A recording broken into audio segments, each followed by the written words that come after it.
ये ऐसे ही कोई भी नहीं है, मेरी पत्नी है।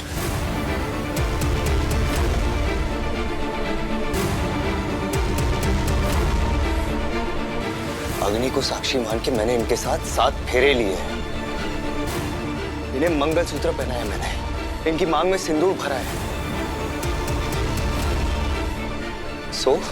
तेजस्वनी को इस घर की बहू मानने में ना मुझे तेरी परमिशन नहीं चाहिए। तू मान या ना मान, तेजस्वनी मेरी पत्नी है, इस घर की बहू है वो, और हमेशा रहेगी।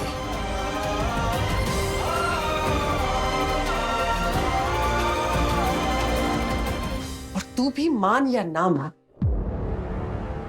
जूही के भागने के पीछे जरूर इस लड़की का हाथ है। आई आप ये आप कैसी मौका परस्त लड़की हो तुम। खुद की बहन शादी से भाग गई तो तूने शादी कर ली, और अब बेशर्मों की तरह इस दहलीज पर खड़ी हो। काको, आप तेजस्विनी पर क्यों चिल्ला रहे हो? जो भी हुआ इसमें इसकी कोई गलती नहीं है। तू बड़ी साइड ले रही है इसकी। नील की तरह तुझ पे भी जादू किया क्या? क्या बोल रहे हो आप? आई एम सॉरी, बट आप मेरे बारे में गलत सोच रही हैं। मुझे शादी करनी ही नहीं थी। आप जितने शादी के खिलाफ है ना, उतनी ही मैं भी थी। आपको यकीन नहीं हो रहा तो आप इन सबसे पूछिए ना, ये भी तो थे ना वहां, इन सबसे पूछिए। अच्छा, तो तुम कह रही हो ये शादी जबरदस्ती करवाई गई? जहां तक मैं तुम्हें जानता हूं ना, तुम्हारी मर्जी के खिलाफ कोई कुछ तुमसे करवा नहीं सकता।